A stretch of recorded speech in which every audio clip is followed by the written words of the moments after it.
Thanks India Foundation, Ramadji, for inviting me over. I am not a youth according to the definition of the Government of India. I'm beyond 30. But I think I have more friends among my students than my faculty colleagues. I probably have more parties at my home with students than I can do with my colleagues. Not just that, my staff members also agree with that. So the first day I joined IIT some years back, I was shooed out of the administrative office saying, अभी exam चल रहा है, BTech students ही अंदर आ सकते हैं और return से अंदर नहीं आ सकते, यहाँ से बाहर निकल जाओ. So therefore I represent that sort of a youth. I engage very closely with them, not just in IIT but also in Vision India Foundation that we recently founded. And when I was thinking about what I should say here, I thought I'll say something that strikes me the most naturally about the youth, at least the way I look at youth today and the kind of youth that I interact with, which is a reasonably diverse variety. I may not be representative of the entire cross-section, as Swadeshji pointed out, and so did Shubhrasta. But I think because probably of whatever change has happened, one, because of our inherent strength in the heritage, of course, and whatever changes have happened in India for the last 3 or 4 decades, there is a significant chunk of our population that has now grown beyond just asking for things. And that's particularly true of the youth. They want to explore new things. They are somewhat secure, at least a good percentage is somewhat secure in terms of their roti, kapra and makan. And they also want to contribute. In fact, I think sometimes looking at the response that I get to many events that we do, they are dying to contribute. And I'll give you an example. So when we launched this foundation about 2 years back, we did something called the boot camp and we invited people. There was an amazing response, diversity, gender diversity, geographical diversity, religious diversity, all sorts of people came for a 21-day event, very new organization, and people actually paid up and we didn't give any scholarship to anybody.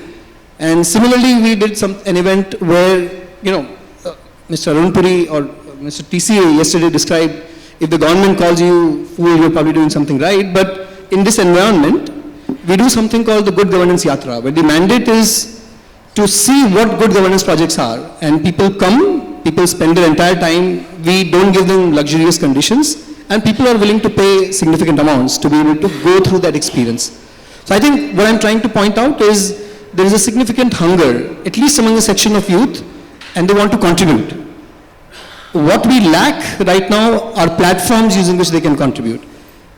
Particularly in the areas of policy and politics and allied areas, I think we are also unique in the world. My job takes me all over the world for conferences and stuff like that.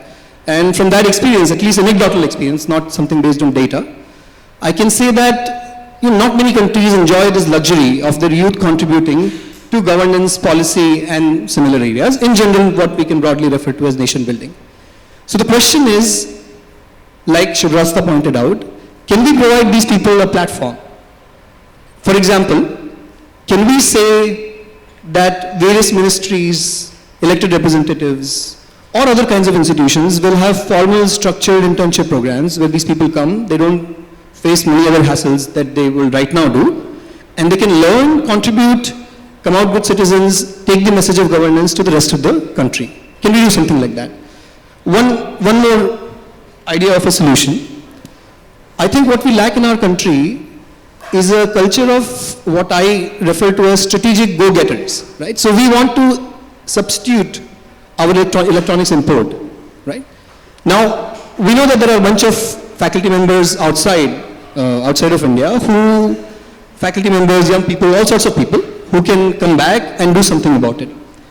I don't see a concerted effort aimed at even giving them a call to come back and then maybe facilitating their comeback. Right? So that is completely missing. And it's not that people don't respond. Right? The Give It Up campaign by this government has shown that when given a call, people respond. Can we identify strategic areas, issue these calls, encourage people to come over, facilitate their coming back, so that we can do many of the things that we have set out to do. So, I'm a teacher, I won't let you go just with the lecture. I'll summarize this with the takeaways. What I'm saying are 2 things. The youth are dying to contribute, at least a section of it. The question is, can we give them platforms to engage? Can we create facilitatory conditions that will make that happen? Thank you.